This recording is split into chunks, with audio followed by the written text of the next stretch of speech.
Oh, where are you guys? I don't know where you are. I hear you gagging and choking. There they are. Okay. All right. Boom. Greetings, everyone, and welcome to Saturday Night InSaNiTy. This is insane. I am your host of Questionable Sanity, InSaNiTy. That's a lovely row of Coke cans you have there, Garbage Gamer.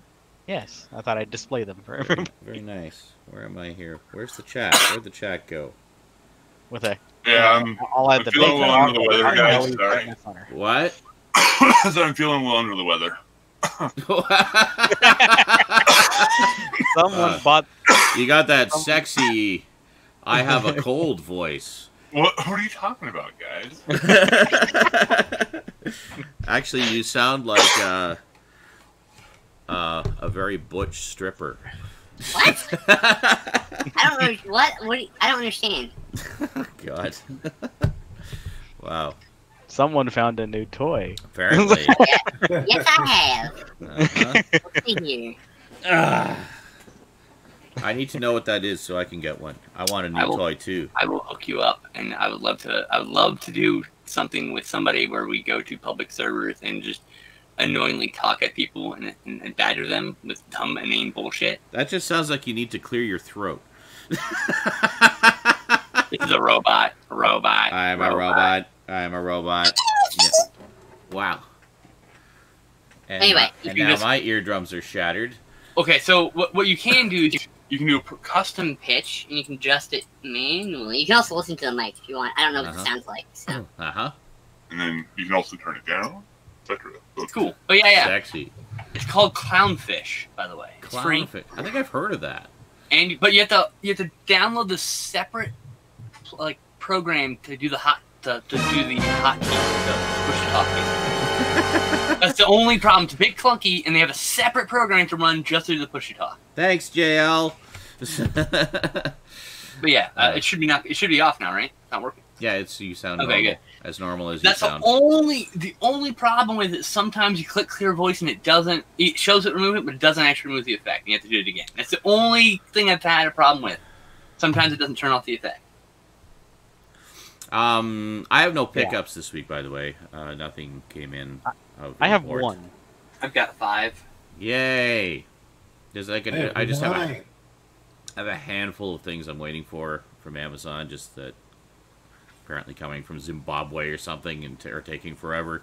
I had the leftovers of last month that are finally trickling in the slow mail. Yeah, basically it's finally catching up after the holidays, but yeah. And after all the mail strikes here in Canada. But, yeah. Oh, hold on. Deep boys. I have my other computer back finally, folks, and I'm just running 6 months worth of updates on it. Yes, exactly. That is a very appropriate sound there, Dale. My frustration in running all the updates, yes. Oh, yeah. Did you just download it? What? No. Did you just download it, Eric? No, I have the Voice Mod Pro. Voice Mod Pro. My problem with Voice Mod Pro is you can't turn it on and off again unless it's the focus. And when you do get it set up, you can turn it on and off again when you're not the focus. You can't use it to hold to turn on. So you can't hold the key down to talk. Because if I hold the key down to talk and I press any other key on the keyboard, it turns the sound thing off. That's the problem with Voice Mod. I've been fucking around with this. Oh yeah, I just kind of use the little clicker thing here. Yeah. But if you're playing a video game and you're trying to roast somebody with the voice changer, and you're also trying to ADS dodge being shot, it immediately turns the voice changer off. So that's why that's why I don't use Voice Mod. Voice Mod's great for other things. If you're just trying to do this silly shit, perfect. I got it for. Wait, what? I miss my old effects box.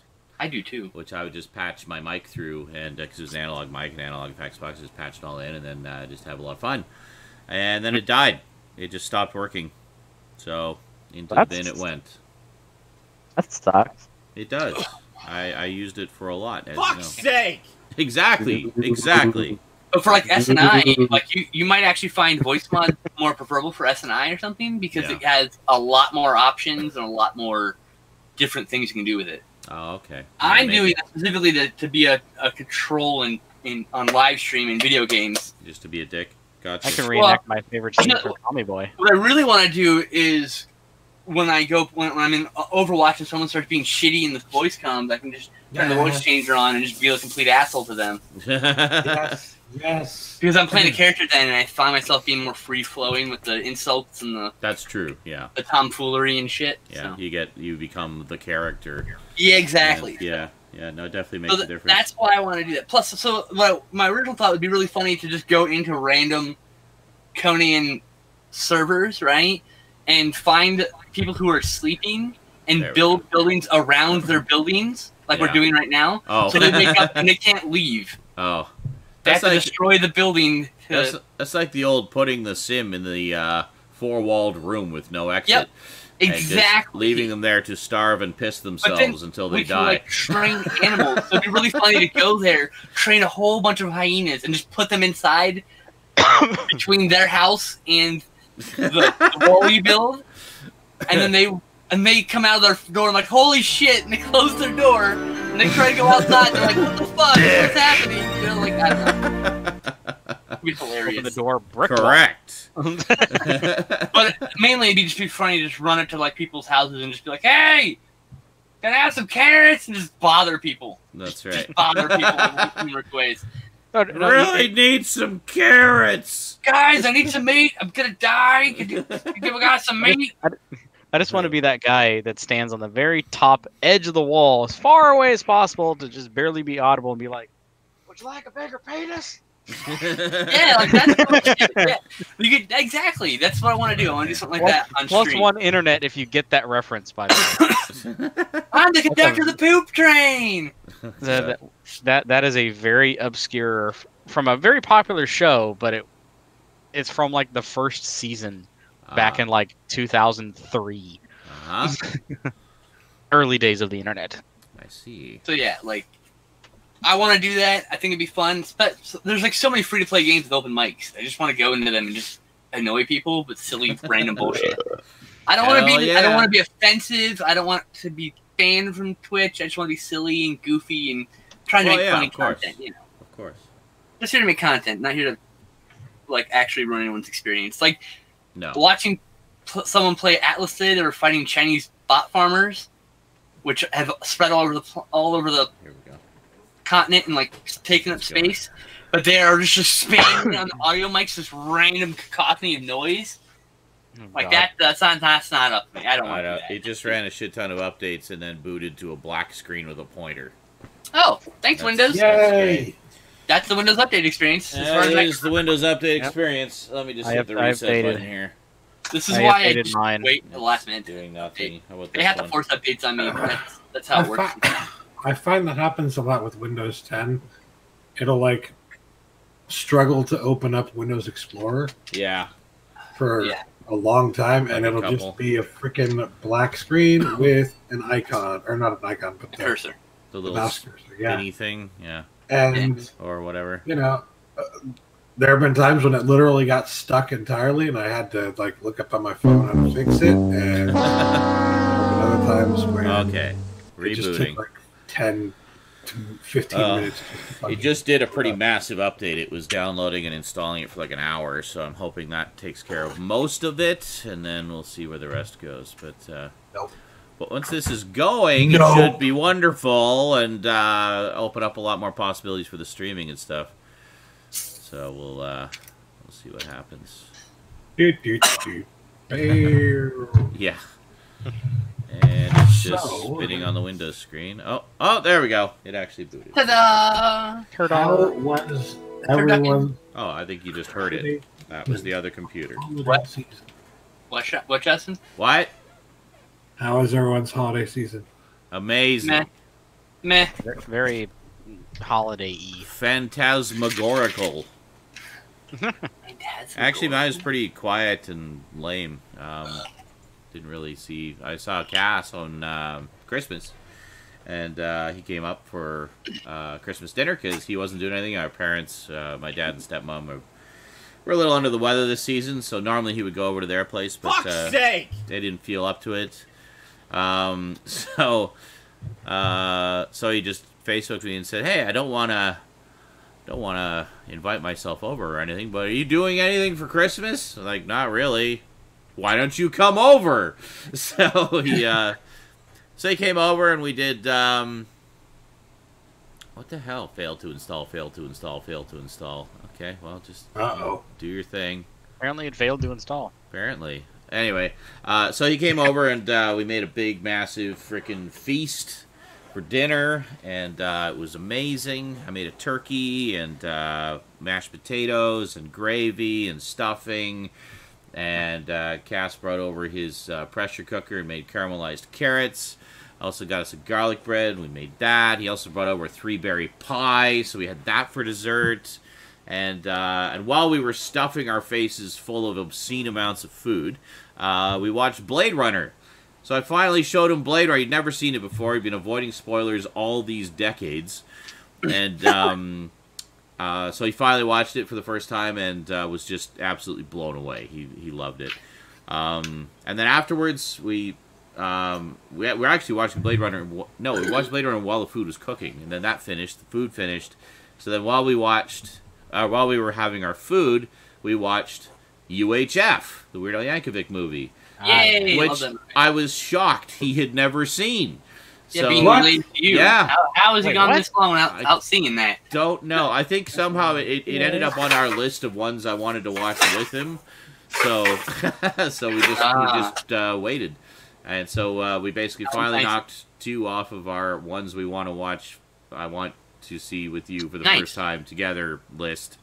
And yeah, it was great. He loved UHF as well. He said he loved all the parodies and stuff, and he was actually kind of surprised that it actually has a plot to it. It's like, yes, a fairly simple plot. It's basically the we have to save the orphanage plot, but it's a TV station.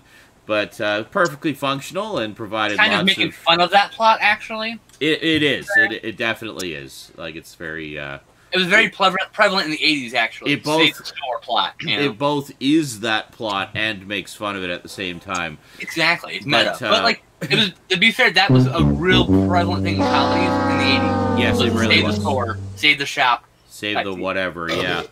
Yeah, no, it absolutely was. And you see in the 90s, Empire Records just saved the store. Yeah. And then very good. Thanks, JL. So anyway, yeah, he really enjoyed that, and of course, all the movie parodies in it are just freaking hilarious. It's just a great fun movie. Which oh my god, the Rambo scenes. That's like one of my all-time favorite parts of that. It's so hilarious.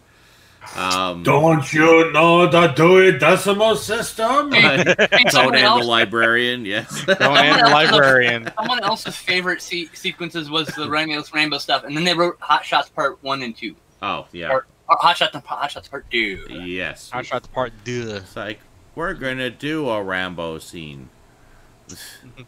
I love those movies, by the way. But... Yes, so do I. Okay. Hot Shots Part 2 was like my ultimate comedy movie when I was growing up. If you ever just wanted to show me a movie, every single time it would just make me piss myself laughing. It was Hot Shots. Both of the Hot Shot movies, actually. It's fucking brilliant. Brilliantly stupid. Yes. I don't know if I ever saw the second one. I know I saw the first one. And there was, like, the girl was known as Little Hot Belly or something, and he was, like, cooking breakfast on her stomach. The one that always gets me is the replaceable mole. There's a mole that the main character was on, like, this woman that he loved from a long time ago. When he runs into her again, he takes it. You can see that it's just like a little bit sticky stuff. Oh, yeah. Like they put it on her and it like pulls her skin a little bit when they pull the finger off. Yeah. She's like, the mole. The mole. And it's just, you know, the subtle little like stupid reference jokes, like when they're all jumping out of the plane and they're going, Geronimo, Geronimo. And then an Indian walks up and he goes, me! And he jumps out the window. And he just goes, me! And Yep. it's just that it's that kind of movie. Yes, and it is. like, Well, it was the same kind of humor that like the Airplane movies had. It was that style of just sort of goofy, random, silly humor. And it's why when I got older, my new favorite like stupid dumb comedy movie was fucking Kung Pao. Yes. Same kind of thing. Exact same kind of just stupid comedy that's just yes. Exactly. I love those. Back when spoofs were good. Yeah, I know. Yeah, no, it was great. Before the Abrams brothers went off the fucking deep end. Yes, I don't know what they've... Before not another what the story apocalypse. Is there, yeah, and all those other movies, basically. Yeah. Teen movie, date movie. Teen movie, date movie. Or scary movie. All the and scary movies.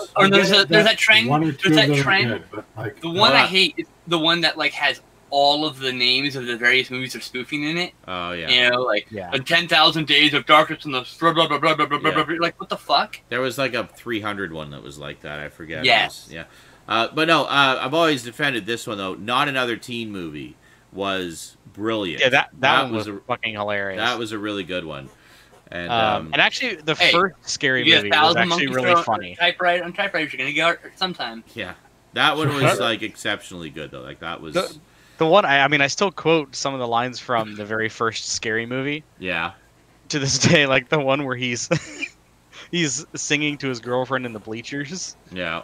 And he starts singing "Janie's Got a Gun." Oh, that was Not Another Teen Movie. Was that not another teen movie? Yeah, because his girlfriend, they said like, if you want to woo her, sing her a song with her name in it. That's it. Yeah. Yeah. And he goes, Janie's got a, and he goes, Janie's got a gun. Get her. Oh yeah, I right. Then, like the cops show up and they like tase her. And... You're right. That's the one good one. You're right. Yeah.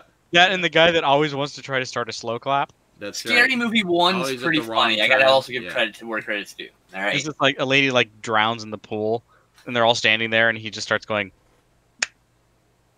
I don't know if it's Scary Movie 2 or 3, but like one of them, there's a deleted scene where Hulk shoves an alien up his butt and breaks his skull with his butt cheek. I think it's 3, but that movie sucked, and the deleted scene was funnier than the rest of the fucking movie. I actually posted an animated GIF of a scene from the first Scary Movie, the one where the guy jizzes and sticks the girl to the ceiling. Yeah, oh, that one. Oh, that's where that's from. Okay, that's from the first Scary Movies. So first Scary Movie's funny. The second Scary Movie's got some good gags. It's worth watching. The third is just like nosedives, and the best fucking scene's a deleted scene, an alternate ending for God's sake. Yeah. So it goes.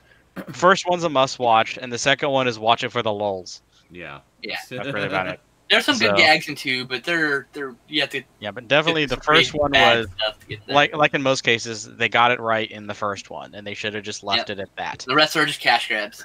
Yeah. What was the one with the Wayans brothers? Was it called Haunted House or whatever? Oh, I think it's just called A Haunted House. Yeah. Yeah, that one was actually genuinely pretty funny. I gotta give credit. It's stupid funny, but it's funny. Yeah. I hadn't seen the sequel. I think they were Paranormal Activity parodies, if I'm not mistaken. Yes, they were. Yeah. That first one for sure was. I need to see those. Yeah. The first one's pretty funny. Wayans brothers.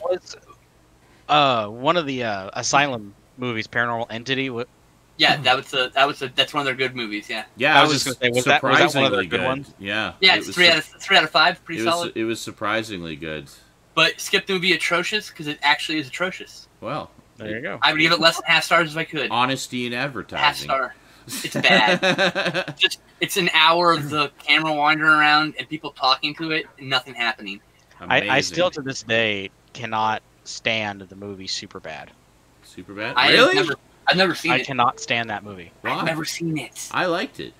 It is obnoxious. And I saw it like long after the party was over. Like I was hella late to that. And I was like, wow, this is really funny. It when it was still like I think it was about a year after the movie came out. But it was still fairly like everyone was still wanting to be McLovin. Yeah. Everyone. Everybody and their brother was McLovin on the internet at the Now, see, I can understand. Yeah. Like, I can totally get down with, like, I am so sick of hearing about this and, like, this same joke over and over that everybody's latched on to. Like, but I watched it, I'm just like, I don't get it. Like, I don't get why this movie was so fucking popular. Oh, well. I mean, for the younger audience, I get why it's popular. I think it makes it like you're watching an adult comedy. I think as it was kind of the one that set the new standard for the raunchy comedy.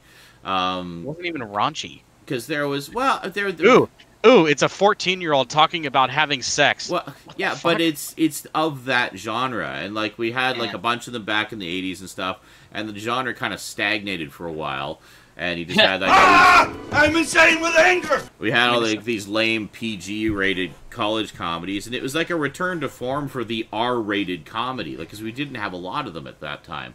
So, and then that was it. I mean, love it or hate it. I mean, that's the nature of those types of movies anyway. You have to like them or you don't. I just didn't think it really had like it didn't have like those kind of jokes that really stuck like that you remember for like I don't remember a fucking damn well thing. I don't know that it was particularly jokes. I think it was more of a character movie. Like it was just kind of about the stupid shit that the characters were doing and stuff. But I don't know. I enjoyed it. Like I liked it, but I can see how people might not.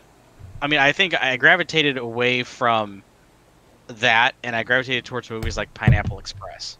Okay, so other Seth Rogen movies. Yes, I mean, I like Seth Rogen. That was my so do I. I think he's hilarious. I understand that like Seth Rogen's career kind of started with Superbad. Yeah, you know, and it's definitely I get it, big one. But I think for me, he started with Pineapple Express. Yeah, like that was his. I see him as an actor. Not as they cast a kid who wanted to say fuck 500 times in a movie. You know, it's just like. Well, that was also the big one for what's his face, the guy who played McLovin. I can't remember his name. Christopher Mintz-Plasse, something like that. Yeah, because you know he totally did a lot with his career for that. Because that was a pretty big breakthrough for him, and he had some significant roles. I mean, he was the motherfucker in the 2 Kick-Ass movies, and you know, which was another notable one, but I don't know. Well, yeah. I mean, that's sort of the nature of like raunchy comedy. Like another raunchy comedy, like post Superbad raunchy comedy, I really liked was Hot Tub Time Machine. You see that one? That one was funny. That one was great. I liked that one because it had what's his name from The Office. Yeah. The black guy. I can't think of his name. Oh, God. My God, it's so black. It's like Gary Coleman's forearm. It's like, thanks, man. I was trying not to cry. You got me, bro. I've always heard comparisons, but Gary Coleman's forearm. Yeah.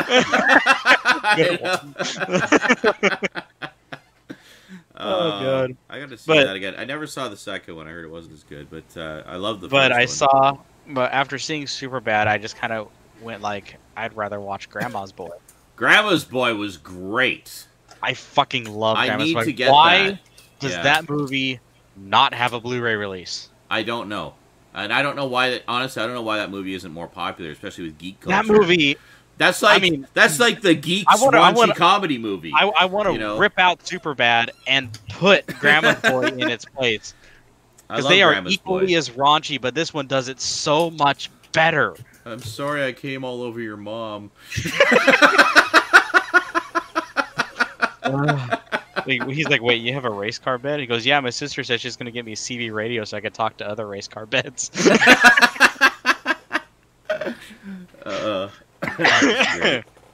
That was such a funny movie. Yeah, I didn't know that it actually didn't have a Blu-ray release. No, I've been looking for a long time, and I've wanted one so bad. You must have just come out shortly before Blu-ray happened. Yeah, I've had it. I've had my DVD copy for a long fucking time. Yeah, I think I borrowed it from a friend. He had it. He said, "Sean, you gotta see this movie." Like, okay.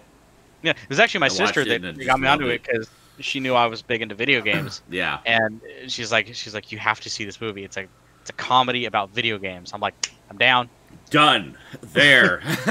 Sold. Because at this point, I was looking for a movie, with about video games or something like that. Yeah. Because I just got done watching the AVGN review of The Wizard. Oh, okay. Yeah. I'd actually growing up, I had never heard of The Wizard. Really?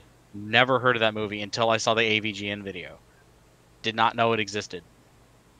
So because I was born in '87, so Yeah. this kind of post. Well, you would have been what, 3? Yeah, it was post like the major hype for the NES. Yeah. I was not around because the major hype of the NES was like 85, 86. Yeah. Yeah, and by the time I got into it, it was like 89, so it had already been around for like 4 years. Right. Everybody and their dog had one, and except me. So my friends and I would just rent them all the time. Yeah, it was one of those consoles I just remember having. Like, I don't remember where it came from. I know now where it came from. Yeah. But back then, it was just, I just had it. But yeah, I mean, The Wizard is, kind of a so-so movie, but certainly significant to video game pop culture.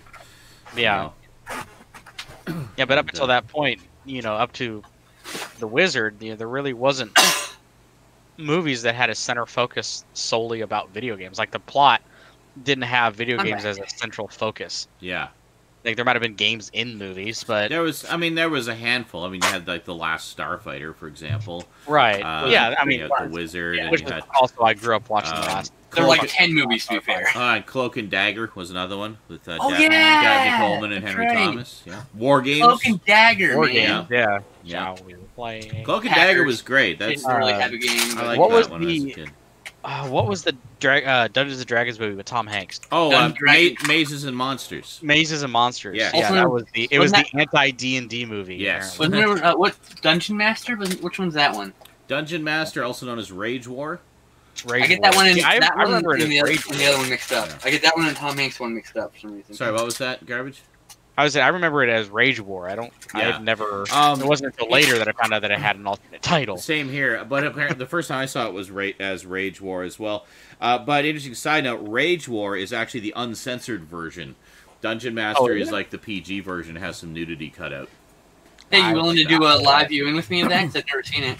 Really? Yeah, for sure. Oh, God, I haven't seen it. I have the Blu-ray actually. I had the DVD, but I'll be fine with that. I'm pretty sure both the DVD and the Blu-ray are the Rage War cut. They are. So, yeah, that's the one we want. With the boobs. It's got all the boobies. Actually, while I'm on there, there's 2 movies been meaning to grab now that I got a $50 gift card for Christmas. Nice. We didn't really trade gifts this year. No. I mostly just bought stuff for the nieces and that kind of stuff. The adults are too complicated this year, so. But my sister got me a $50 gift card, just like as a here kind of thing. So I'm going to use that. I'm going to get Rage War. Yeah. And I'm also going to pick up Altered States. Oh, yes. I love Altered States. I don't even own that yet. I didn't even realize until I picked up Crimes of Passion that Altered States is a Ken Russell film. Oh, yeah. It's the one he did for Hollywood, and he hated doing something for Hollywood. He is an amazing movie, though. It's not one that he's particularly proud of, apparently. What? But it's so good, though. Well, there was a lot of behind the scenes shenanigans that just pissed him off. People wouldn't just let him do his thing. But well, I mean, it's like you hired fucking Ken Russell to do a trippy sci-fi movie. Let him do his thing. You'll get the best trippy sci-fi movie ever. Man, I would kill for a director's cut then. Because the theatrical, apparently, doctor cut is amazing. Yeah. Nobody sees Ken Russell's crazy vision, man. Yeah, absolutely. Yo, Infinity War is $18 on Amazon right now. There you go. Enjoy. Yeah, but sure. I need to get it. I don't have it. But yeah, no, I think it's when I was looking at the extras for Crimes of Passion. But why would you need it? It's on Netflix, Eric.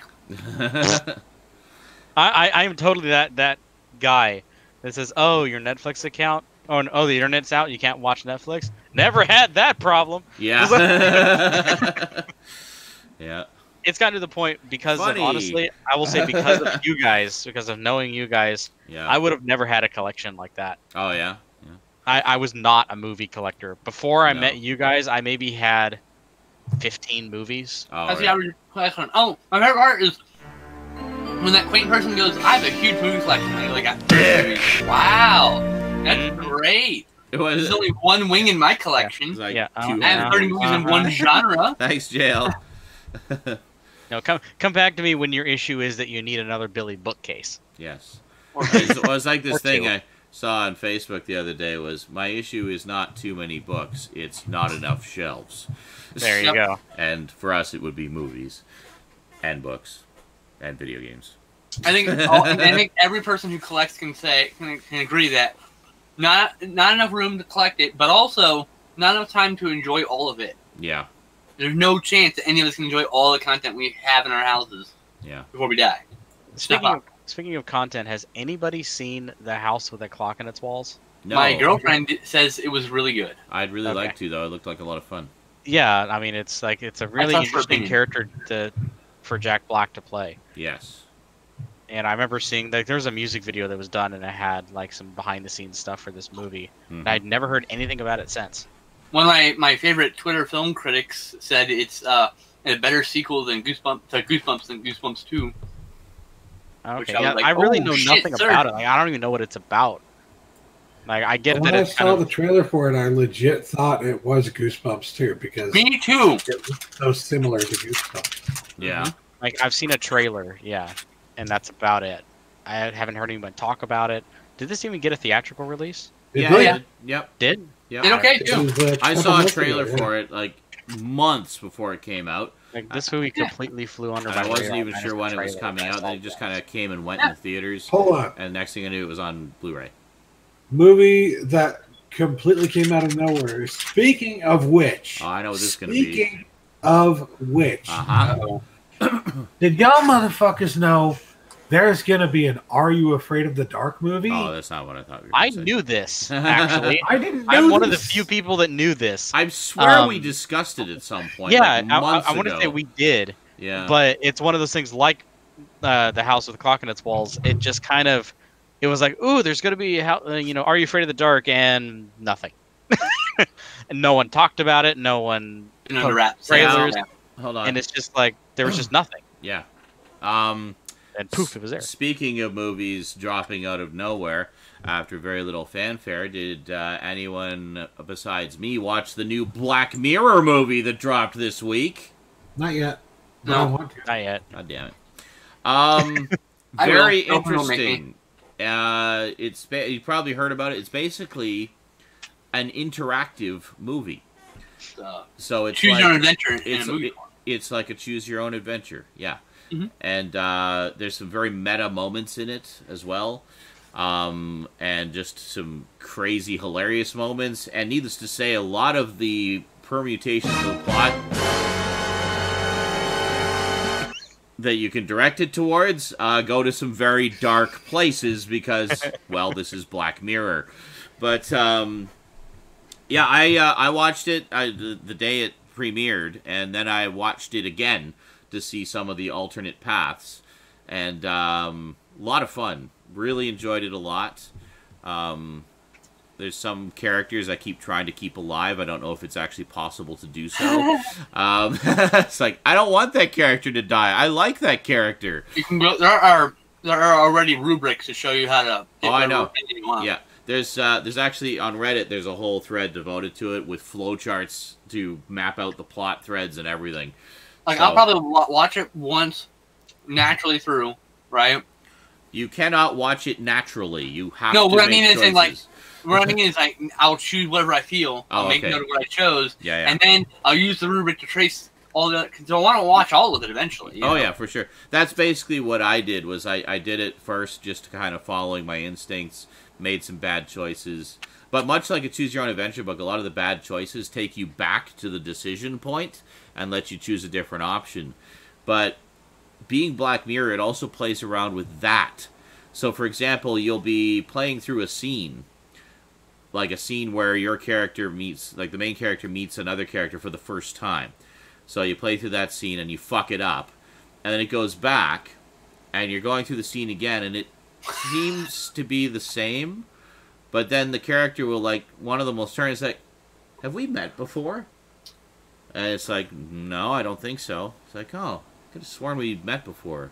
So it's like, it starts playing with the whole like deja vu kind of thing. Yes, there's little subtle differences like that. So even if you go back and repeatedly fuck up or repeatedly make different decisions, you'll still get subtle little variations along the way. And that's something I did not see in the flowchart that I looked at anyway. I'm pretty sure there's probably even more subtle little variations than what has been figured out. Yeah, see, that's what I want to do. Which is pretty cool. what I want you to do actually, Sean, is with Detroit Become Human. Oh yeah.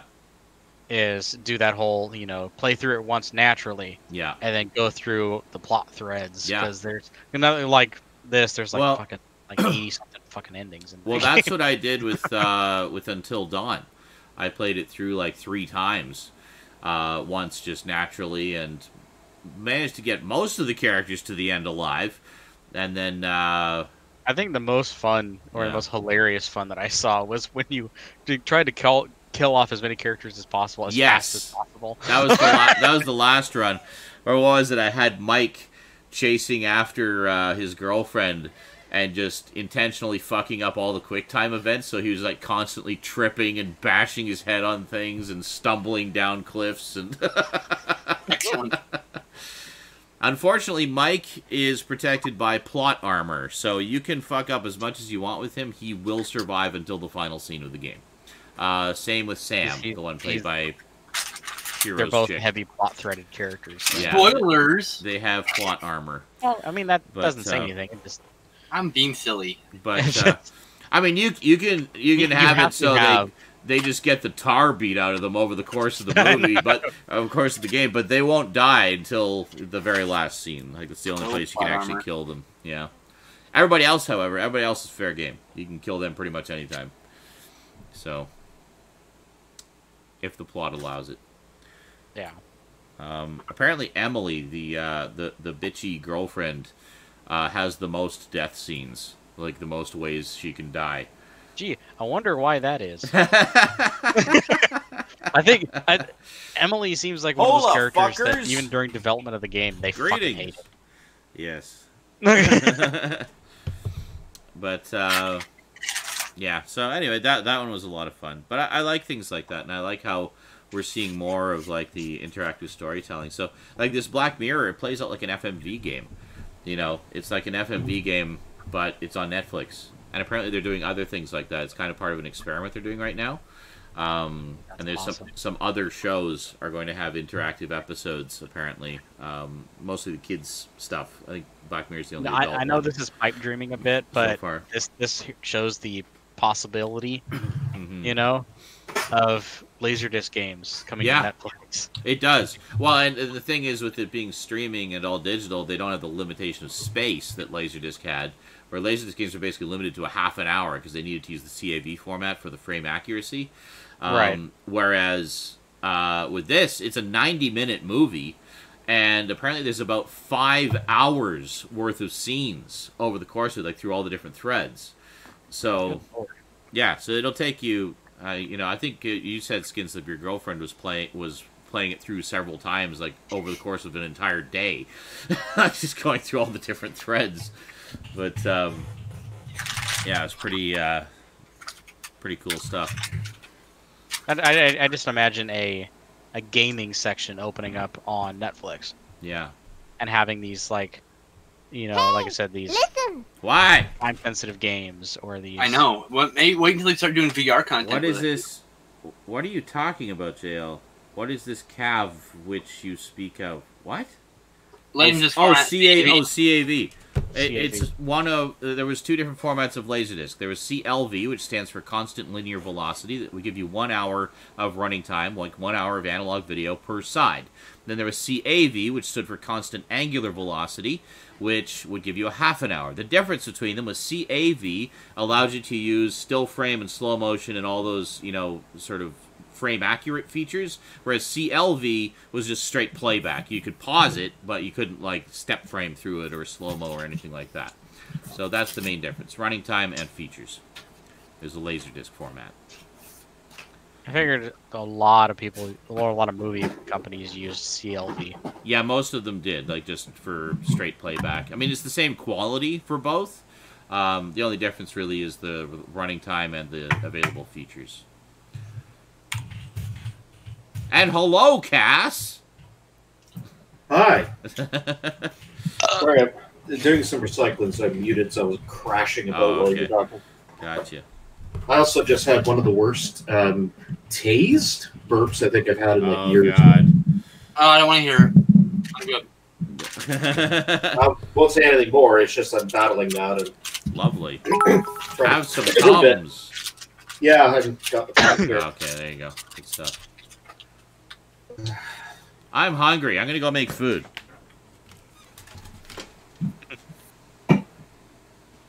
I just had a shitload of lasagna. I'm good to go. I thought you were gonna pause with. I just had a shit. Like I had a taste for. I'm gonna go make food. I just had a shit. Well, especially that like satisfied like way he was saying it too. I know. Like I just had a shit. Shit. It's Oh, like you missed it. You missed it earlier, Cass. It was the perfect Peter pooping in a diaper moment for Sean. oh god. Because he was just talking, and he was like, "Oh yeah, so about this," and you know, it's just it just stopped. Then continued talking like nothing was happening.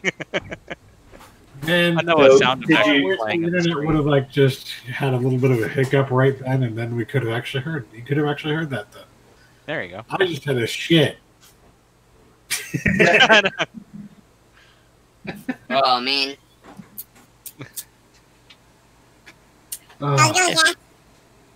What the? So I played Sea of Thieves for the first time What's wrong, dude? earlier today. What's so funny? I know what you're up to. I don't have any idea what you're talking I know what you're putting.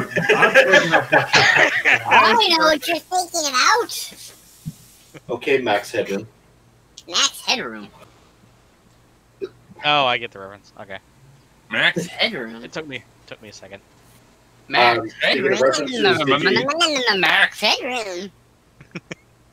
See, that's the one thing also with Voice Mod Pro. I can't do that. I can't like actively move and I'm change. not. It's a mud mutation. mutation. Slow mutation. Slow music. Hey. I would Hey, check up on SoundCloud. Just check out the link. Oh God. It's weird. It sounds like completely somebody else Douchebag talking setting or right now. something? Yeah. I sound like Alvin apparently. What, JL? I'm so confused. How do I sound like Alvin? I think that was Damn the it, delay. Dave. I think when he went to high pitch, he sounded like Alvin from Alvin and the Chipmunks. Damn it, Dave. Yeah, actually, you kind of Yeah. Yeah. I'm gonna talk deeper because it's a little squeak for you guys. Because otherwise it squeaks and hurts you guys' ears. So I gotta talk in a lower pitch. Otherwise it's horrible. Cool. Oh, there we go. do. Yeah, which is how. That was a good one, Cass. Oh, that felt so much better. You have no idea, dude. Oh, that's so much better. That's pretty much what it was. Hi, Michael the Collector. How's it going? Speaking of references, Eric, did you appreciate the meme I made and sent you? Yes. A friend of mine posted an article with something about some. I'll have you know, I read that at work. Oh, nice. Sitting around a bunch of people in our little bistro area, trying not to giggle fart. Giggle was fart, fucking- giggle 'cause I- fart, giggle I was fart. fucking gassy all day. So I'm sitting there laughing, clenching my ass, trying not to fart in the little Oh, balls God. that we have at work. We were playing Conan for 4 hours when I was doing that, dude. I was turtling the whole fucking time. But yeah, no, a friend of mine posted an article about some like parliamentary debate that turned into a big fight in Japan or Sorry, something like I'm that. looking And that was the thumbnail. I was just like, this just writes itself. I have to do it. Papa Booey, Papa Booey, Howard Stern's penis, Papa Booey, Papa Booey. I was like, I'm pulling him away from the mic.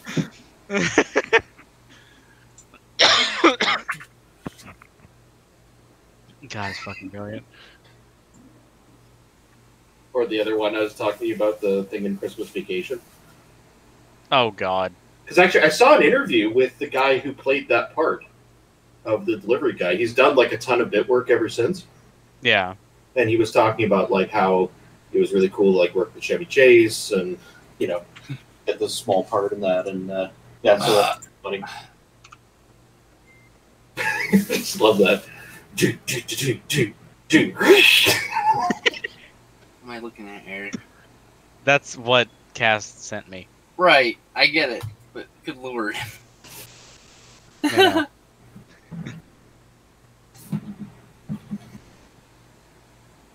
Wow, this game looks kind of cool. I bet Stoudman would like this. Oh, so, for those who are wondering, my ear is doing better. Well, it's doing well. I'll put it that way. Good. It's like saying it's better would Has that imply down? saying it's better would imply that I can hear better now, and I can't yet because the packing is still in there. That's why I need to use these ear drops to dissolve the packing. So I have an activity while I'm chatting with you guys on InSaNiTy.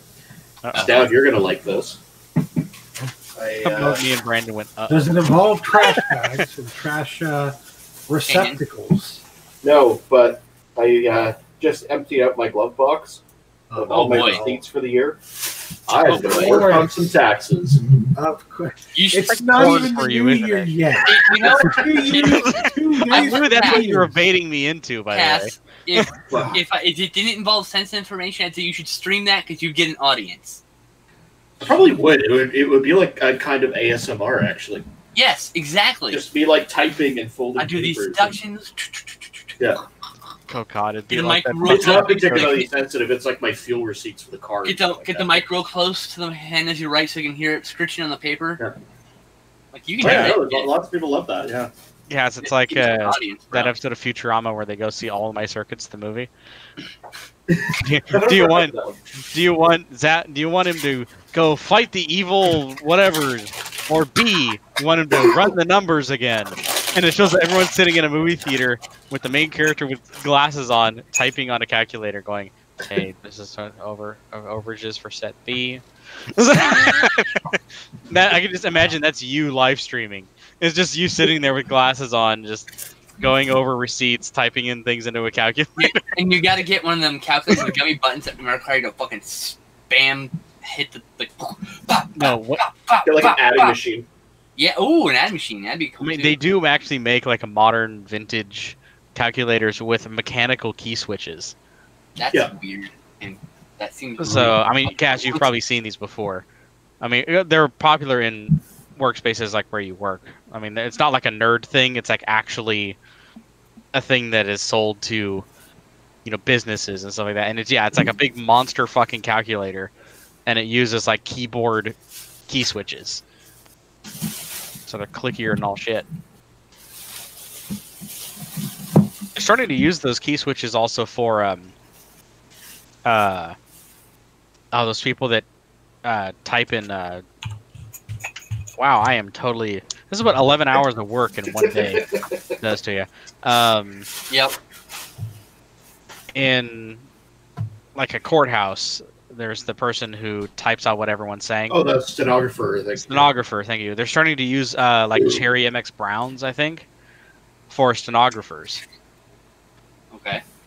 That's a big deal because it was always like custom-made hardware that you couldn't buy. Mm-hmm. Now these are just off-the-shelf parts. So, I'd just like to point out, over the course of a year, this all fits in the glove box of my car, a Toyota Echo. You should see the not a underneath particularly my big car, but like that. Yeah, you can kind of see how thick the pile is. And in addition to that, I also had 2 protein bars, a stick of deodorant, about 18 fast food straws, and my registration. There you go. I'm missing something. Oh, I pack a gum. Yeah, all of the receipts in my car are from fast food. I'm just going to say that right now. And it's probably now, why do I need to know I got a burger on July 13th? No, for me, it's just I just never bothered to throw the receipt away. And a lot of them have been bleached clear because they've been, sitting out in my car. See, Stout loves when he's around when I do my taxes every year because he loves the fact that it triggers my memory because I have a really good photographic memory for stuff. Some soup. I'll be back. So I'll look at a receipt and I'll be looking at it kind of way. I'm like, oh yeah, I remember this day. I went to this place and I did this, and I'm like retracing my steps of the whole year.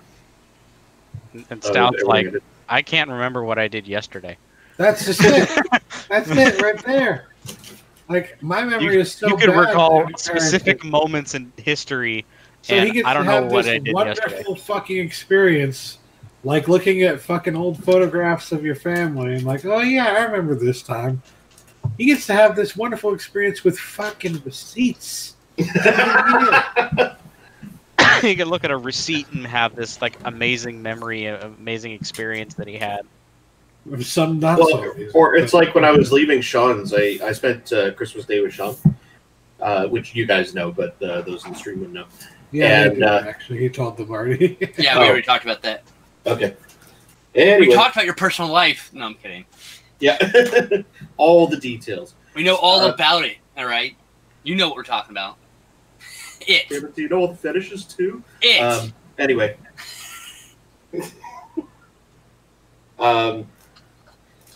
Anyway.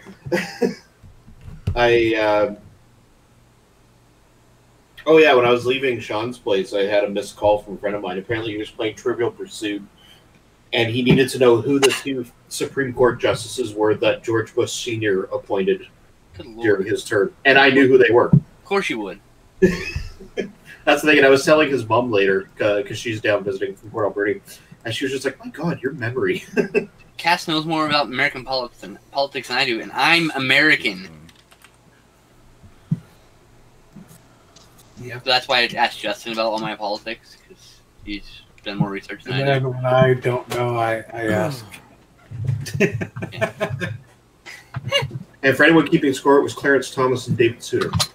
Oh, Clarence Thomas, right. Clarence Thomas I knew right away, but David Souter took me a bit to remember. Very famous name. Actually, well, they had the answer already, because it was like he'd called me like 20 minutes earlier. So he prompted me, he said David, and then I remembered. Right now I'm kind of just doing a rough sort, because most of this is fuel receipts, so I'm actually getting those into one pile, and then I'll further sort them from there. It's like most people will put off doing their taxes for months. My goal is okay, so last year, and I should point out for anyone that's kind of wondering, this is just for my self-employment stuff, which I don't do a whole lot of anymore. I used to do like mystery shopping and stuff like that, and I used to do a lot more of it, so every year, and Stoud was around for some of these. Like, for doing my taxes, like, it took me several weeks to get everything together and that sort of thing. But I do so little of it now that it actually doesn't take me very long. Last year, I actually had everything for my self-employment side done by January the 4th. So this year, my goal is to pull the full-on Ned Flanders and have it done on New Year's Day. So I'm kind of cheating a little bit by getting started on it now, but whatever. See me.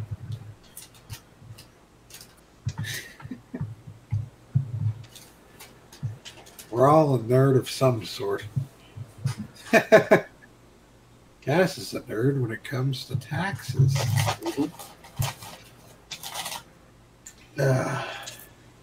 So I went to see Bumblebee in the theaters on Christmas Day.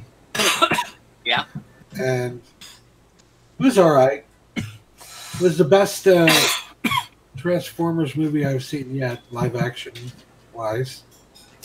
The original animated film from the 80s is still the best, no matter what. But this is a good runner-up, I think. It has a lot of connections to the original cartoon. It's not like a shot-for-shot remake, so to speak, but they do a really good job of trying to stick to the source material pretty damn well. So, yeah, I liked it. And yes, they still have their cheesy, corny stuff in there as well. But that aside, it's still pretty good. Actually, the one thing I didn't like about it that much was John Cena. And the thing is, I don't mind John Cena's acting. Usually, I think he's a pretty damn good actor in some cases. Like, I watched The Wall on Amazon earlier this year, or maybe it was last year, but and he was fantastic in The Wall. But in this movie, he had several lines that he flubbed, and and by flubbed, I mean it just wasn't delivered very well, and it really looked bad, you know. So he brought the movie down. Does that speak about John? Does that speak about John, or does that speak about the director? That's John. That's not the movie. No, it isn't. You want to know why? Because the director should have said, "We need another take." Oh, yeah. Oh, no, you're right. That's my point. It's not necessarily John Cena's fault. John Cena is not an actor. John Cena is half an actor, half a physical performer. You know what I mean? Like, so he's not. He's still working. This is second movie role. It's not a first one's not a comedy, I think. So and that's not a WWE shit action film where they didn't train him to do shit. He can hit his marks now, and he can memorize his lines. That's what he learns in WWE films. We don't count those. We don't count the early Rock films. It was just like there were a few that were just like pretty cringy. The only way to get this experience is to do it, though. So I mean, All that said, though, I will say that probably my favorite line in the movie did come from John Cena. So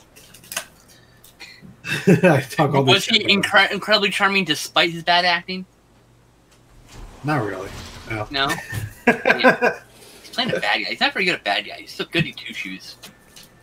Well, it's not necessarily playing a bad guy. No, I just don't see him. I don't know, man. He's playing the same old real American hero. That's one of the things that bothered me about it, though, is because he was so. It felt so much like maybe it was the director who wanted him to do this, because he saw John Cena as the WWE guy, right? But he was It felt like he was trying to placate the WWE audience so much in the movie. There were a couple of scenes that felt like, okay, that's literally just something he used to do when he was a wrestler. And, I mean, I think he technically still is, but, Anyways. He's trying to make the transition because his wrestling career is almost over. He's getting to that age where he's gonna start getting more injuries. And he knows it. But that whole real American hero kind of thing that he has had going for him in like the latter half of his wrestling career, like that. Damn it! They went so fucking hardcore for that in this movie, and it just felt like really cheesy to me. I don't know. I brought one of the straws in as part of my papers. Excellent. You should probably take that back to your car. I will. Randomly holding right now, but right now, Cass. Because what if the car explodes and you don't have that? And it's because you didn't have that one piece. Damn it! I could have drunk the flames away.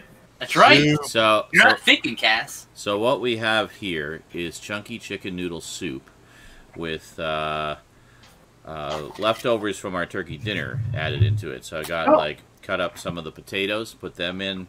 Nice. Put up a bunch of the corn, and basically pretty much the last of the turkey meat. So, turkey meat tastes real good and cooks real neat. Yes. How much of the food were you able to save, Sean? Huh? After that power outage, how much of that food were you able to save? Well, basically everything in my fridge and fridge freezer is a write-off. All the perishables anyway. The sauces and stuff are fine because they're loaded with preservatives. But stuff in my cube freezer was fine. It actually stayed frozen. So the turkey. Probably because it's been frozen for a while in there. Most of it. So the turkeys that I had in there are still fine. I was concerned that I was going to have to just cook up a ton of turkey to save all the turkey, but no, it's all fine. And had some ground beef in there too. So basically, the rule is don't open anything. Yeah, exactly. I just did not. I had to go into the fridge for a couple of things, and but that one is not as well insulated as the cube freezer, I guess. So the cube freezer weathered out the storm. 43 hours of no power, and that moment when you open up the refrigerator and like, it's fucking warmer in here than it is out here. Yeah, I know. So, yeah, there was... Wow, the stuff's in here actually cooked. Did my job for me. Yeah, there was a bunch of stuff in there that had to be chucked, but most of the stuff, all the stuff in the cube freezer was fine. So, which is good because that's where I was stockpiling most of it. I had like some ground beef in there, some steaks, a couple turkeys, some hot dogs, and stuff like that. I'm just having like the heartiest chicken noodle soup ever. Nice. It sounds amazing. It's really good. Yeah. Sorry. I mean, I like the chunky stuff anyway because it tends to be harder than the regular soups. But yeah, I like to make it even more so. Well, I always remember the commercial where they like rescue the guy at sea, and then he just leaves. It's like, why is he leaving? He said he was full. Can't argue with that. That was great.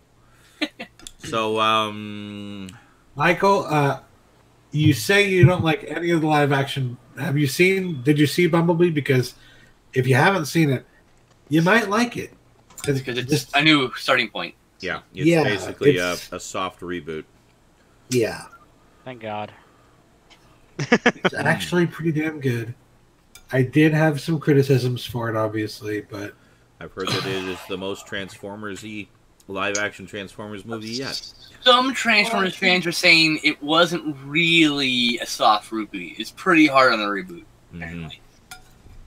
Oh, really? I don't so, know. like, Yeah. definitely a reboot? Yeah. It was definitely a reboot. Well, there are aspects that make it so that it's like there's no way this could be connected to the old series. Oh, good. That's what I've heard. Exactly. I am okay with this. I didn't know how to phrase it without giving spoilers because I know It definitely, in some ways, appears as though it's connected, and there are ways they could have made it connected, which makes me think that it was like a script like that originally was intended. to To be another Bayformers. But yeah. See, Transformers movies are not precious to me, so I don't care about spoilers. So I went and read some reviews. I remember this. And, I'm actually really interested in seeing it now, actually, because of those reviews. Even the negative ones, I was reading, like, well, this seems really nitpicky. Yeah. Like, yes, most people say that John Cena, he's clearly not a great actor yet. But a lot of people said he was still pretty charming. So I was asking Stout if he thought he was charming still.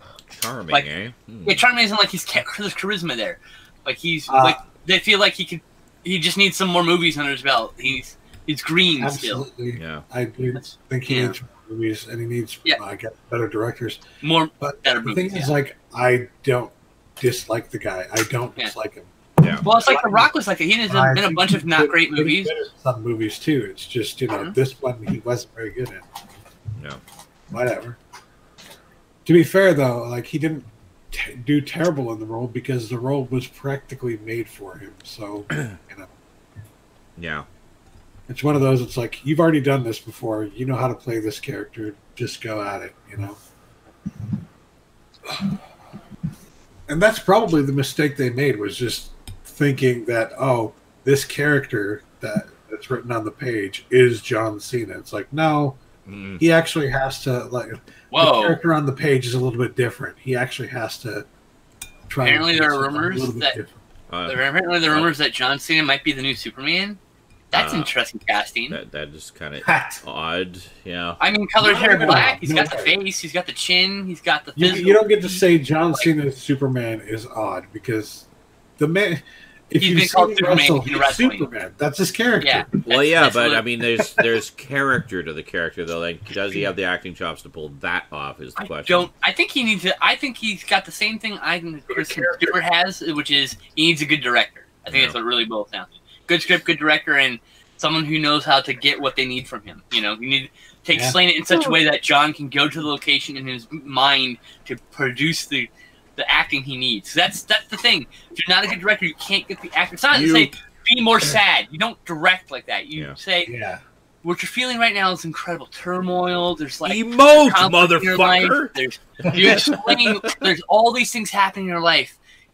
Everything's crumbling around you. You got to explain it in emotional terms to them, so that they can emote to that. That headspace. Yeah. You got to get them to that headspace so that when they act next doing the same thing they're doing, they're in the headspace now. Yeah. That's you John Cena apologist. Now, some people insist that they're good directors, but suck at this.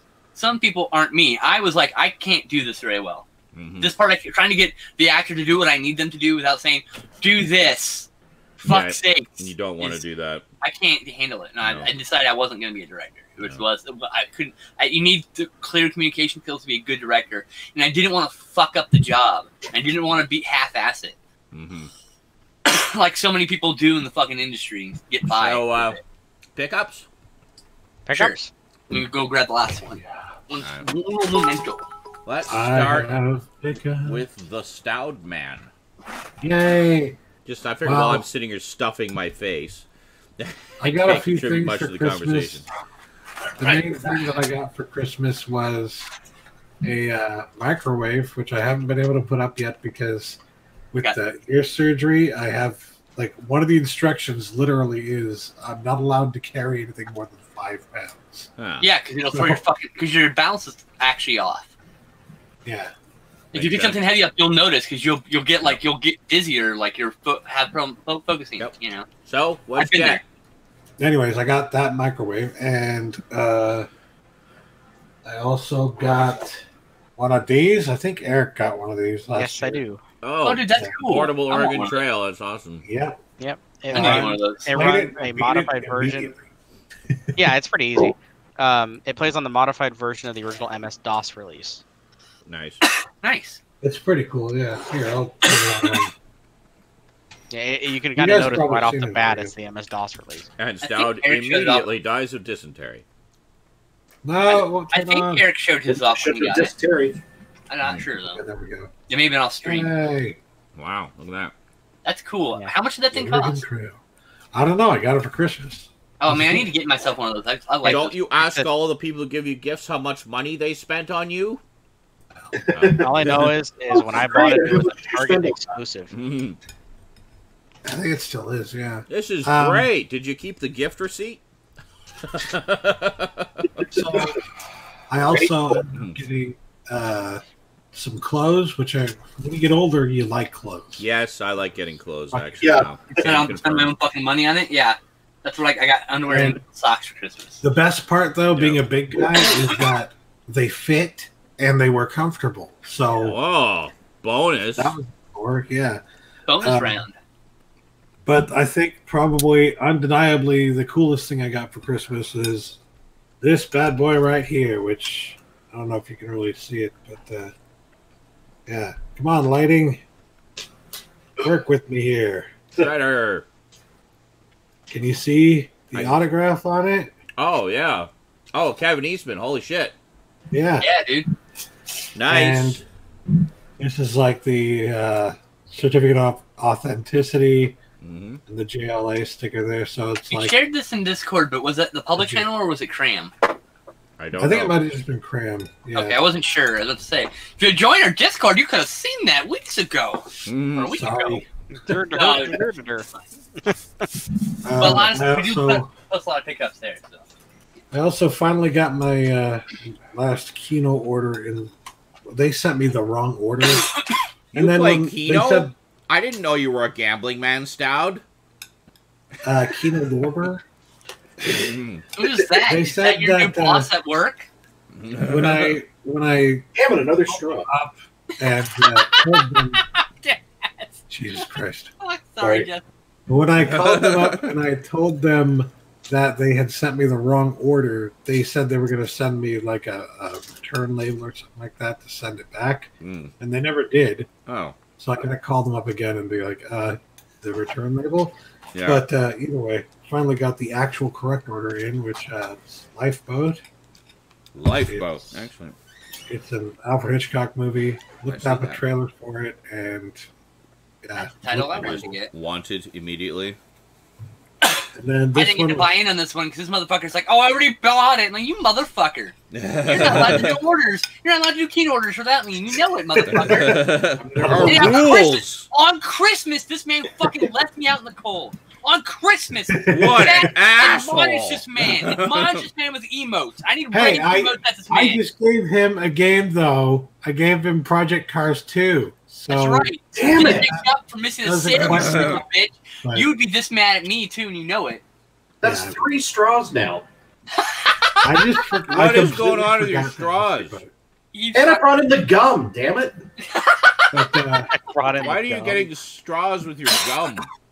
You weren't here. It's I'm doing my taxes right now. Oh, It's okay. stuff from his glove compartment. I see. I brought in all of my stack of papers from the glove compartment, and I brought in the straws too, apparently. And the gum. Yes. Optimists. I do not know that Peter Sellers film. Me either, but it looked interesting, and it was only $5. So I got it. Oh, it's good. Can't go wrong with Peter Sellers. I love that fucking poster. That's all I gotta say. Poster I got- sells it for me. Marty, never That seen it. Never heard of it. That is supposed to be really good. Got Ernest Borgnine, dude. It is, yeah. Can't be bad. He's gonna ham it up at the very worst. He's gonna ham it up, you know. The Missouri Breaks.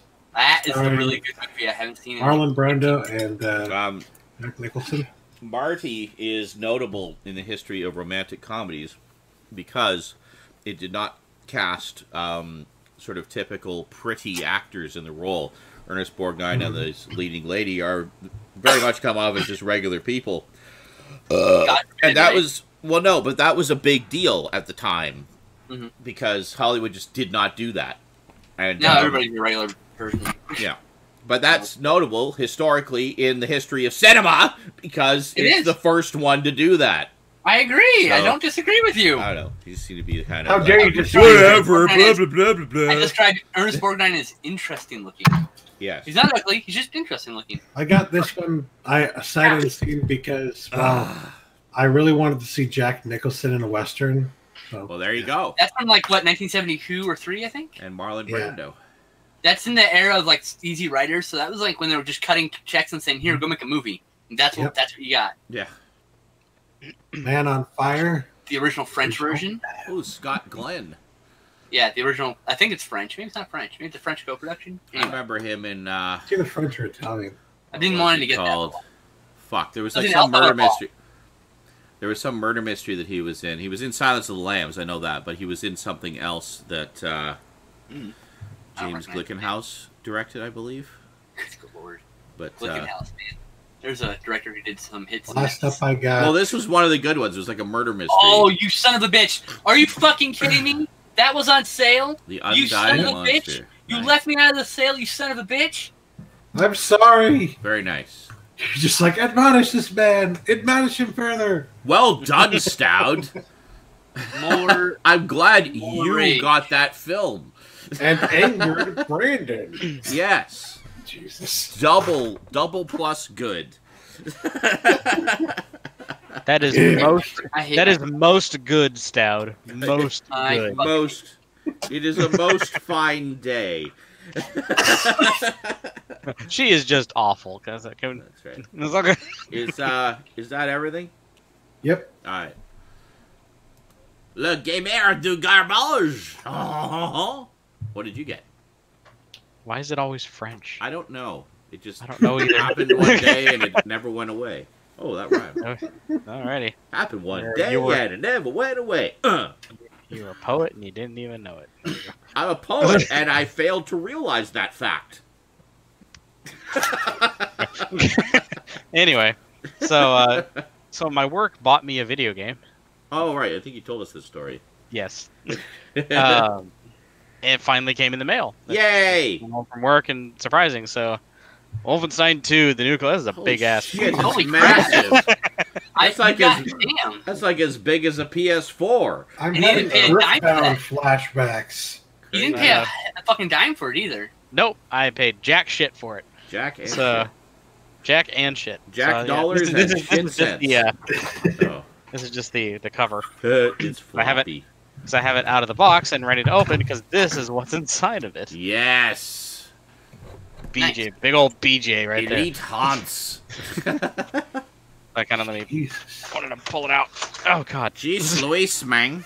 Chase Louis. And for dessert, I'm going to have some decadent chocolate chip cookies. That we forgot to eat. Yep, I've been enjoying them. So the first thing is you get the game on a like we didn't have enough food. Jesus, man. No, I know. That's we were so stuck. We had so much food. Came on a really nice. Really nice. Steelbook. Oh, very pretty. That's real party. Finish. Has some character on the back. Some leaflets. Shipping timbers. That's inside. It's got this thing. I haven't really looked at it. It's just got like a. Looks like it's just a layout of everything that's inside of it. Oh, neat. So yeah, you got. Pull them out here. Pull out my BJ. There you go. You got a BJ. You got BJ Blazkowicz. What'd you get for Christmas? I got a BJ. I got a BJ. Oh, this is. I mean, it's actually a really nice. You know, he's my friends. A lot of articulation there. Mm-hmm. You know, he's kind of looks like one of the original That's G.I. a 12. Joes. It's because it's a 12-inch trigger. Mm-hmm. Same scale, called 1/6 scale. Excuse me. So that's I used to collect that's those. the jacket I he had- wears. I probably had about 40 or 50 of those fucking things. Like, not that specific thing. But, you know, Game. G.I. Joe scale figures from various companies. I had a Jackie Chan head. It comes with a replacement leather jacket. I sent it all to Marlon Cole, actually. I can replace his jacket if I need to. Nice. Apparently that. Welcome to I Marlon Barrel. I have his axe. And his axe. And You his have- axe. You have my axe. Damn it! Now I need something to drink. And then these are the guns. Guns, guns, guns, guns. There's that one. There's this one. Very nice. Let's see it. There's this big giant monstrosity. Oh, nice. And last but not least, this other big giant monstrosity. Very nice. I think that's an M60. Now I'm going to have some Royal Dansk cookies. M240 or something. I'm not good enough on my my light machine guns. I'm sorry. The light machine gun of some sort, I believe. I mean, so yeah. It's a gun. It's a gun. It shoots. Are you saying, Sean, that you have a tin of cookies that actually has cookies in it? Yes. And not, you know, stuff for repairing things? Like a sewing kit or something? Yeah. And you might be The key to a confused. Volkswagen Scirocco. You may be confused. me calling that very large weapon a light machine I knew gun. Eric would People, catch that. it's a class of weapon. Most machine guns are mounted to vehicles. Oh yeah, They're too heavy to fire. I have a sweet tooth. I think I'll have a cough drop. I was like, yeah. is this candy? No, it's a fucking cough drop.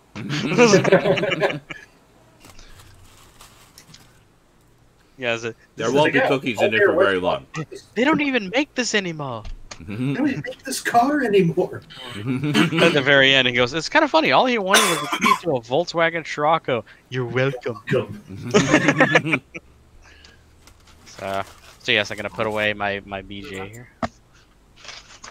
Very nice. Yeah, gotta keep that BJ fresh. So yeah, so if anyone wants it, they're still available on Amazon. They go for about $45. That's not bad. Yeah. No, it's actually well worth getting if you don't own the game and you want something cool on your shelf. Mm-hmm. $45, you can get this. Nice. It's actually really cheap for a set like that. Yeah. I'm finding if you wait, it won't be that too. A lot of these sets, collector's editions. Like I know there's one I want to get. Because again, it's about the same price. Doom has a PS4 collector's edition that has a fucking statue of a Revenant. Yeah. That's cool. You gotta be careful with these things. You can't wait on too long because at some point they go from getting cheaper to holy fuck, $200. Mm-hmm. That's how they work. Yeah. Oh yeah. You gotta find out what I'm saying your now, price like is and grab it. as You it gotta sits find the right cheap now, window. because each of those games, you know, Doom and Wolfenstein 2, they're each, I would say, year and a half old at this point. So right now they're just trying to clear out all these collector sets that are collecting dust on the shelf. right, yeah, because they're still either making them or they're still, you know, or they're at the end of their run. Well, they just have so many, they just want to get them out of there. Yeah.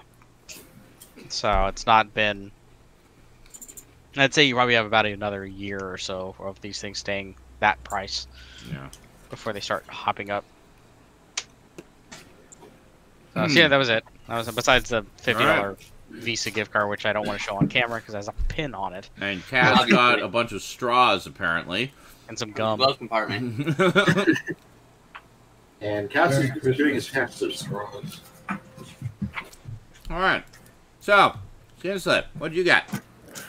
I got Doctor Strange, Don't Pay the Ferryman, which is the last issues of the 1974 Doctor Strange series. Nice. And it ends, Doctor Strange is like series list for like I think a few years, and then they get like Doctor Strange Sorcerer Supreme, which lasts for like another however many years. Mm-hmm. And then there's another series, and then that ends, and those both have end at some point, and then there's the 90 series that everyone remembers. Anyway, I don't have a lot of Doctor Strange, so I decided I wanted another volume to get more acquainted with the character. Fair enough. I'm familiar with like the very earliest renditions, but not any of the later stuff. Mm-hmm. And I get this Wolverine versus Punisher versus Wolverine volume. Specifically, I got this to collect the Damaging Evidence storyline. Okay. Which is a 3-issue miniseries that I grew up reading, and my reader copies were falling apart, so I just gave them to the neighborhood kids. Nice. So I have a brand new copy here, but this also comes with a bunch of other stuff, like the original War Journal appearances, which have also been collected as the Jungle Adventure. That's cool.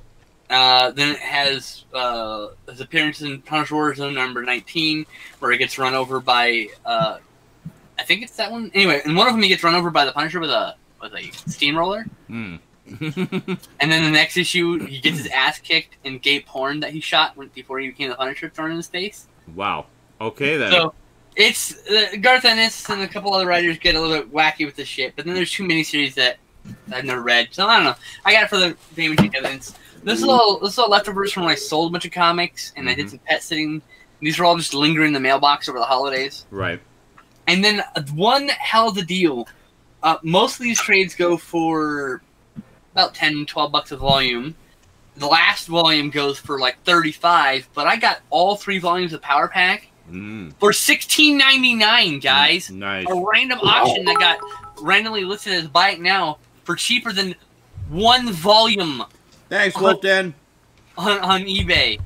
$16 for all 3 of them. That's pretty I cool. was like, okay, that's the price to own them. And I remember when you posted those, I posted you a link to the Power Pack pilot movie that you apparently didn't even know existed at the time. I didn't.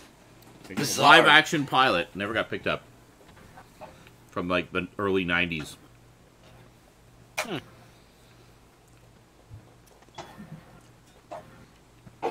It's the wrong button. Okay, and then my last pickup. I think I have the first I got issue. Venom today. That was nice. delivered. So. There you go. Nice. I gotta run. I gotta be right back. I was just gonna say, I think I have the first issue of the Power Pack somewhere. I also will be right back because I need to get a drink of water after all those cookies. I am definitely interested in seeing Venom at some point. I mean, a lot of people have said it's trash, and then a lot of other people I've seen said it's actually really good. So I don't know. I'm already going to tell you, the hardcore Spider-Man fanboys say it's trash. The, okay Spider-Man fans and general audience are going to say, yeah, that's pretty good. There you go. I just split your audience right there. Yeah. The people who don't know how to have fun with their fun stuff anymore. With their fun tickles. Yeah. John, you have funsticles? And I have no pickups. I've got a few things coming in the mail, but they have not arrived yet. So that's it. But to be fair, I've had a shit ton of stuff the past few weeks. So wait a minute, you're a liar. What? You do have pickups. I do? You have your old computer back. Oh, well, yeah, I mentioned that earlier. I got my old computer and other gear back, so... Hey, it counts as a pickup. Thanks. Or perhaps a reacquisition. But, yes, I'm currently trying to run updates on what was previously my main computer. The new computer has since supplanted it, so...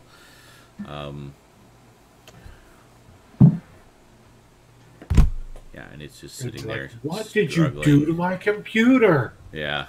Based on all kinds of viruses and shit in there. Yeah, exactly. It's like they call it a Homer trying to rework in his ass groove in the couch. Yes. I thought it was funny. It was hilarious. Thank you. I was expecting a bigger laugh. You're just like, well, I thought it was funny. I love that when like my mundane reaction becomes funnier than the actual joke. Yep. Thanks, cast. That was the focusing on. That's the joke. Ha.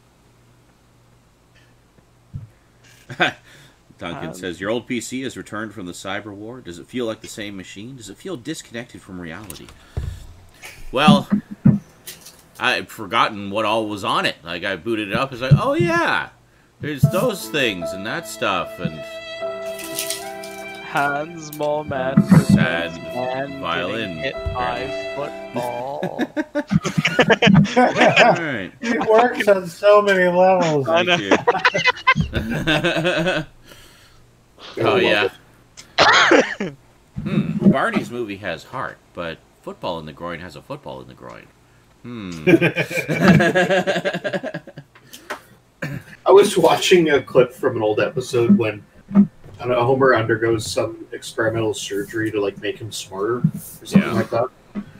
And then apparently the only way to like revert back to his regular intelligence is to shove a crayon in his brain. Well, no, that's what it was. He had a crayon in his brain. Oh, that's what it was. Okay, and sorry. they removed it, and suddenly he was brilliant. So yeah, so then, like later on, like Lisa's coloring, and she notices a crayon's missing, and she's like, "Oh no, he wouldn't!" And you know, and then she's like, Homer gets the procedure done, and then it cuts back to the house, and Marge is like consoling Lisa and saying like, "Well, there could be a lot of reasons that a crayon could be missing," and then Homer just dives through the front window, smash! Who wants lottery tickets? Like, okay, it's in his brain. That's right.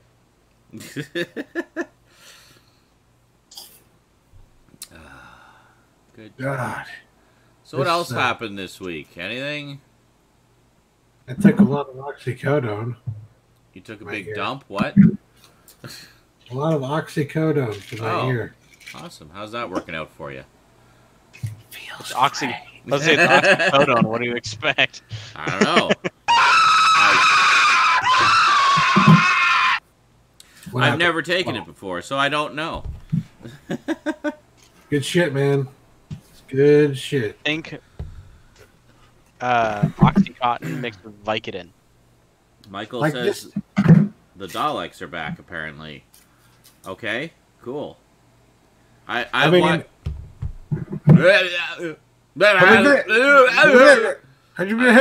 slowly getting caught up on Doctor Who. Actually, I've only seen. I just watched episode 3 of series 11, so I've still got the rest of them. And then there's of course the New Year's Eve special coming up. And yeah. Oh, speaking of which, by the way, to kind of try to make up for the fact that I haven't been doing anything for several months. Gonna have a big gaming marathon on New Year's Eve. So the plan is to basically game all day, play a variety of stuff as per usual, just to try to raise some bill money because I'm kind of hurting after, being offline for so long. So be sure to stop by for all the shenanigans, bring lots of bits, and we'll have some fun. And as per usual, it'll be like if you donate a certain amount, then I'll extend it by another hour, that sort of thing. You guys have been to the gaming marathons before. You know how they work. Yeah, I was just going to ask about that. So that will be... I don't know when that'll be starting precisely. Probably around when I wake up. And then we'll carry on from there. But it's been a while since... I'll rope into Camp Conan a little bit at some point. It's been a while since we've done one of those. So it should be fun. So be sure to stop by. So that'll be all day, well past midnight on December 31st. So that is just in a couple of days. I don't see the date anywhere on any of my devices. Anyway, yes. Important updates are pending. Restart now. That'd be Monday to Tuesday. 31st is Monday. All right, so it's going to be a Monday party. And I think it's a holiday for most people anyway, so you can stay up late with us and have fun.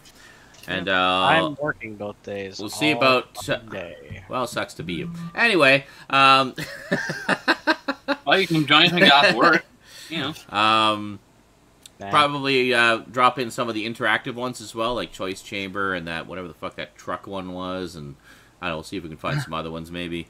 But those ones are fun where you guys can actually make things more difficult and hellish for me. Or you could be nice and help me and make it easier, but no, he won't do that. I know you guys. It's like, no, let's make it, let's encourage as much fail as possible and make it ridiculously hard for Zern and Greg. So. Remember, you're talking to the group that when you had to memorize the piano sequence on 7 Guests, we started playing all of these sound clips. Yes. That was so amazing. Oh my god, that piano sequence went on for like 10 years. I know. I believe, I watched it. And then when you click too far to exit the piano. Yeah, and then I exited. Oh, I love that. Like, wait a minute, what's happening? Where is he going? Like, no, No! Howling with laughter from your frustration. So good. It's like, yeah, because there was like a key on the far right that you had to press, but if the mouse was in a certain position, it would be the exit puzzle option. Yeah. Like, why did they put that right there? Well, and it was weird, too, because it was like the exit puzzle, and then the piano key was to the right of it, too. Yeah, it was weird. It was like baiting you to hit it accidentally. Oh, that's right, yeah. But, yeah, so much frustration in that game. But I'm glad to have finally played it. I enjoyed it, enjoyed the story, enjoyed the FMV sequences. So I remember I had that one, actually, and so we played it a little bit. I think that's probably where I played some of it before, was on your Mac. Yeah. And, your old Mac. But, yep. You got it in like a CD-ROM collection or something. I think so, yeah. Just a variety of games. Which one did you watch or play? Seventh Guest. Seventh Guest. And have you done the 11th hour yet? I have not. Okay. I will. I will one of these days. You got to do Phantasmagoria too at some point. I have both Phantasmagorias as well. I watched one of my favorite streamers do it, and oh my god, you were gonna laugh so hard at some of that. Excellent. And some of it's gonna be so frustrating. It's gonna be beautiful. It would be like not intended to be funny, but no, it's, some of the acting so bad it's good though. Excellent. Oh, that's the great thing about those early '90s FMV games. Like the acting uproariously hilarious. So awful in a lot of them. Uproariously hilarious. Yes. Yeah, what, Cass? I was just going to say that was a lot of the clips I got was just the accidentally hilarious moments of failing. Yes. Like the one I remember was when you were in like the bedroom or something, you accidentally clicked on the plant. Oh. And he's like, I can climb down. And like, also, no, don't. Yeah, like, went right back to where you just came from. Oh, it put me like all the way back down at the bottom of the mansion. And do you think you could climb back up the same way? No. Gotta go all the way around again and back up the stairs. And it'd be really cool to see you do like Day of the Tentacle or Maniac Mansion, Yeah. From the classic. I want to see him play What Remains of Edith Finch. Ooh, I have that one. That'd be good too. I have that one. I have not played it yet. There's a lot. That one's guaranteed you're going to love it, though. You're going to what? I can guarantee that's one you're going to love. So cool. Like, it's not frustrating. It's not going to piss you off. It's not going to make you sad. Maybe not too sad, at least. You'll be good to go. Those delicious tears that you love so much. I was going to say, those are the one where Stoud's like, the tears. There really aren't that many tears. She's, I don't believe you. So that means more tears than any other game ever. Got it's fine. I just remember after some of the episodes of The Telltale, you're just like, so that was The Walking Dead. I know. Oh, Lord. Oh, God. Some of those are just brutal. I'm not giving anything away, but... Yeah.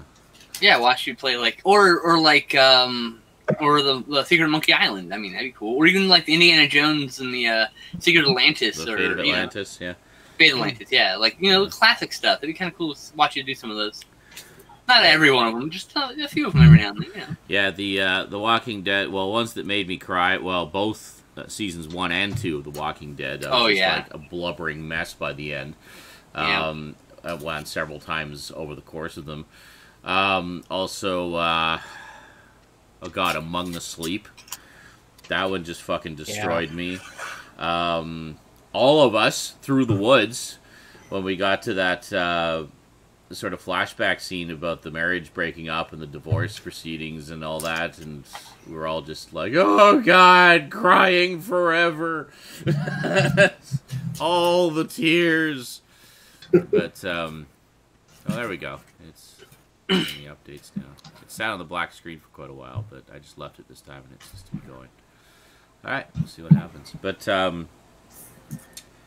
yeah, those are all pretty rough. But I like that. I mean, I love this is a good story. I mean, if it just gives you that emotional gut punch and affects you, then that's good writing in my book. They've done their job. Made you feel the feels. Speaking of games that you're playing, like now that you have your other computer, you can get back to Skyrim. Yes, I can. Should be able to pick up right where I left off. It's still on it.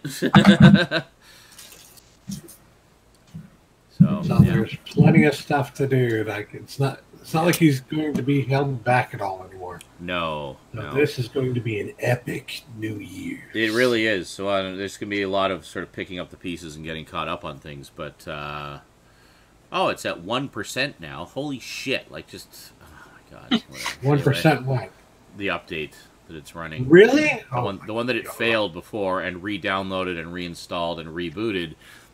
And now it's sitting at 1%. Oh, 2%. It is now the next level up of milk. So I was obviously a bit late getting here, but did you tell the group what I finally watched with you on Christmas Day? Yes, I did. I mentioned that that we watched Blade Runner while we were waiting for the food to cook, and then we watched UHF with dinner. Yeah. So, it was two that were long on the list of Sean needs to watch me watch them movies. Yes. And and absolutely love both, obviously for different reasons. But yes. yeah, Blade Runner was hilarious, and UHF just was jaw-droppingly blew me beautiful. away. Yeah. Yeah. No, I mean, the Blade Runner was just fantastic. I mean, it was. Sean was laughing that he thought after all this time and all this build-up, he's gonna be like, "So, Cass, what do you think of it?" I'd just be like, "Eh." And they just leap across the couch. Well, there's two distinct eyeball-related scenes in that too. I really was disappointed that Cass wasn't more disturbed by them. Well, I was more disturbed by the one that you didn't think I would find as disturbing. Oh yeah, yeah. Well, I obviously can't say what it was, but was it the earlier one or the later one? It was the later one I found more disturbing. Oh yeah. Of course. It was the one that was in the more climactic scene. Yeah. But yeah, the earlier one that you thought was going to bother me, I was just unfazed. Yeah, I know. I was surprised. There's just eyeballs all over the place in that one. Really, Cass? Really? Who are you, and what did you do with my brother? I'm just, you've strengthened me. Apparently.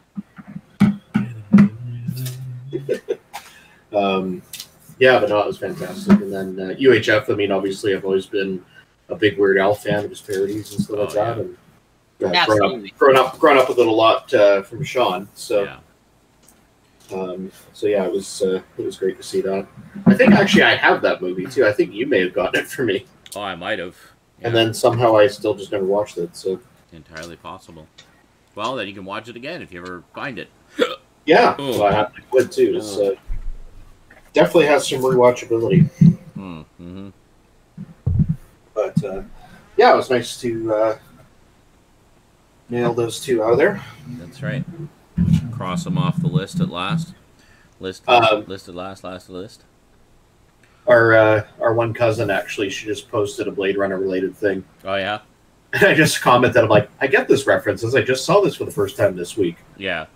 And she's just like, what? You saw it? It's like, you saw Blade Runner for the first time this week? Related to me? Yeah, right. Craziness. Oh, well, anything else happened this week? No, I think it was been a pretty light week, right? It was pretty light week. Well, and I didn't have any pickups either, so I usually takes up half the show. Dropped the F-bomb, but other than that... Oh, yeah. That stupid thing. It was... What?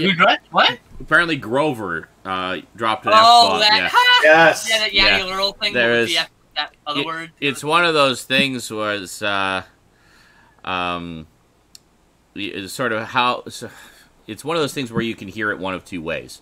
And it's kind of a power suggestion thing. So what he actually said was, that sounds like an excellent idea.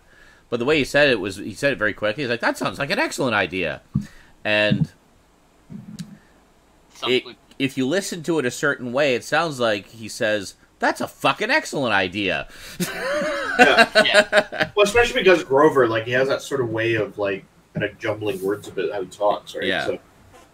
That's a fucking excellent idea. But yeah, I found that I can hear it both ways if I'm looking at one or the other, written out. Then it just kind of puts it in my brain, and I'm waiting to hear that, and then I hear it. But it was the same thing with that Yanny and Laurel thing from a while back, where some people would hear Yanny, some people would hear Laurel. So, yeah, I don't know, it's just, our brains are trolls, basically. Sometimes, yeah. It's the dress all over again. So, like, and it's the dress. All over again, too. Yeah, and I just said that. But the... yeah, that's right. I missed that. I literally just said that. I know, I realized that after I said it, that you just said it, and I was like, yeah. Yep. That totally just happened. That was just a little moment there. That happened, yeah. I'm very high. It happened. Yeah. Oh, okay. Brandon's just on a time delay, that's all. That's right. Yeah. My brain just was on built-in lag. And so that was the thing. But I mean, of course, Grover didn't drop a fucking F-bomb on fucking Sesame Street, for fuck's sake. Like, it just sounded like it. Just like it sounds like an excellent idea that he would drop an F-bomb on Sesame Street. Well, there's been others like that too. Like there was one from the Super Mario Brothers Super Show. Oh yeah, fucking Luigi or something. Yeah. Yeah, fuck you, Luigi. Yeah, that's it. Thank you, Luigi. But it's just, I know. The problem is they played a laugh track right over when he says it, so it kind of muffles what he said. Yeah, so it sounds like "fuck you, Luigi." Yeah, I forgot about that one. But yeah, good times. Good times. Alrighty, well, I guess we'll wrap up a little early again this week because there's not much else going on, and then we'll take it from there. Yeah, I mean, we're at the point where I'm sorting fuel receipts live on SNI, so that's usually a good point. That's a good place to end it, I think. As exciting as watching Cass do his taxes and count straws that he found in his glove box is. I have more in the glove box. That's a scary thing. I still pile up about 15 in there. Why? I'm not. Never mind. I don't need to know. Anyway. So I have a story. No, you don't. We're leaving now. Wait, Michael has a question. Oh, Michael has a question. What? Conan? No. Okay. There you go. Have a good night, everybody, and thanks for coming out, and we'll see you next time. So remember, big Mega Gaming Marathon on the 31st, carrying through to the 1st until whenever. All depends on you guys and how much you throw my way to make it go on until I die. So we'll see you then. All right, so until then, thanks for watching, thanks for chatting, and sayonara.